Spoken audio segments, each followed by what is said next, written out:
What's up, family? Welcome back to the Stop Sinking Show, where we go from struggle to flow.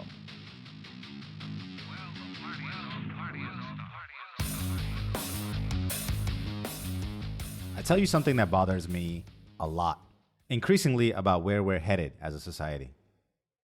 I don't want to paint a broad brushstroke over society, but I see this mentality increasingly, especially at the speed with which we're living now.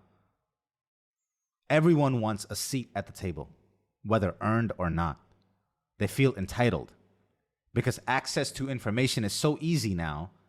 And now with AI tools, it's becoming very, very difficult to tell a competent person apart from someone who is just faking it.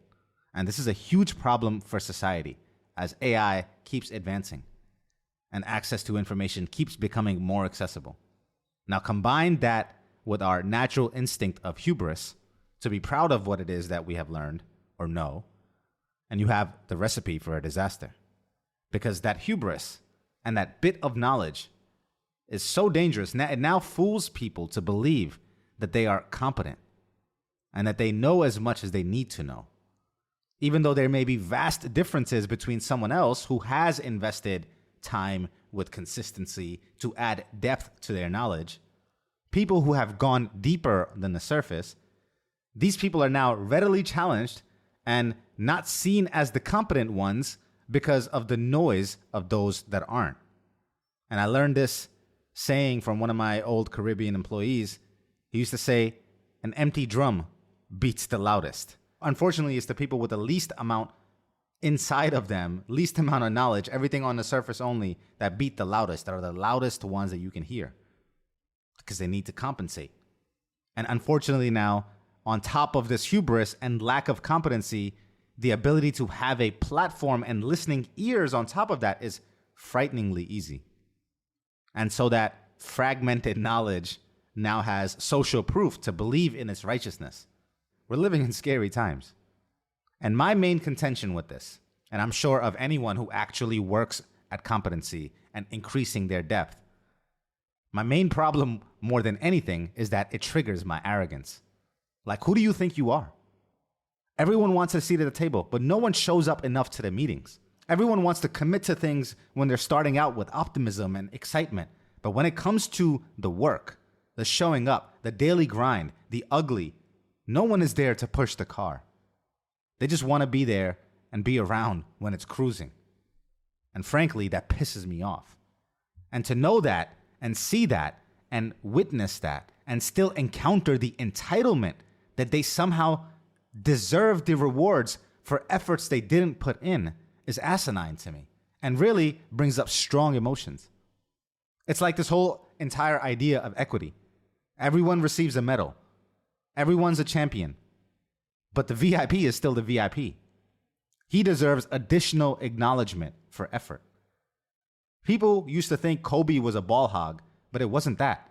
He saw your work ethic, how much you showed up to practice, how diligent you were. And if you took the game less seriously than he did, when he was in there doing 5 workouts a day and practicing and not partying, if you took it less seriously, then can you blame the guy for not equally passing the ball to everyone? It's like if you reward your employees, all of them, the same way, the message you're sending is that no exceptional work will be recognized. And that lack of incentive will create a bias towards average. What's the point of doing more than the next guy if it doesn't lead to anything for you in the future? And maybe you'll still have 1 or 2 team members out of that 100 that will still do more than everyone else because that's just how they are. That's their makeup, and that they will do regardless of the incentives. But you can't call that a strategy for business. You can't operate and hope to find those 1 or 2 people. And you cannot flatten hierarchies, reward everyone the same, and then call out the best in anything, in anyone. Everything is just good enough at that point.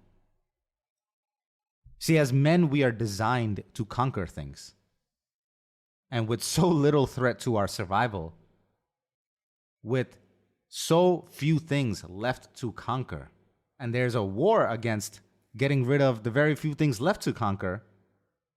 And this is why now we have an entire generation of men completely dropping out of the pool of trying at all.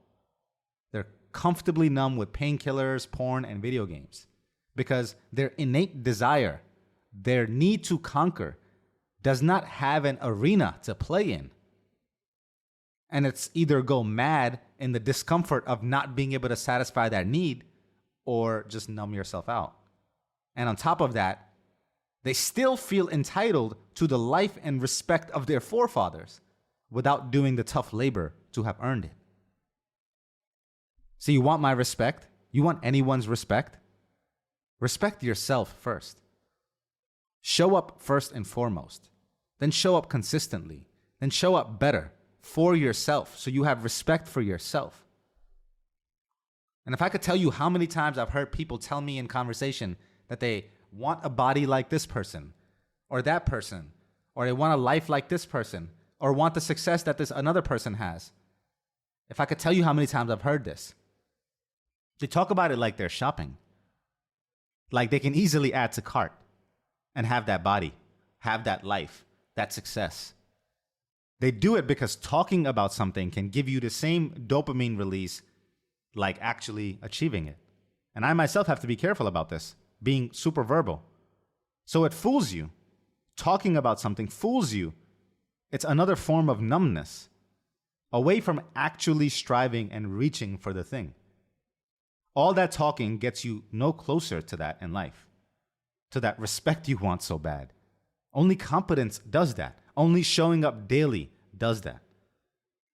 When you earn your own damn respect, then you can walk into a room and know that anyone can count on you because you are proven to be counted on. And that is felt by the masses. But you feel it first. It exudes from you. It doesn't need to be communicated. You will have earned your titles by having a mountain of evidence to your own self that no title is worthy of you. At that point, you no longer need to worry about having a seat at the table. People will pull up their chairs around you. You become the table. I think I heard this from Gary Vee many years ago, and it never left me because if you work for it, you naturally have a problem with people who want to be mentioned in the same sentence as you, but haven't worked for it. He says, I am disrespectful to entitlement, and I put accountability on a pedestal. I hold you accountable for your efforts that you put in. That is what gets you to what it is that you want to be known for and given credit for, not without that effort and that work. If you are inconsistent, erratic, unreliable, humble yourself. You aren't entitled to shit. No one is. Every one of us out here is trying to get it. And your mediocre, half-hearted, inconsistent effort does not get you in the same room as someone else who has showed up fully every day. We all have the same 24 hours. It's the greatest equalizer of resources.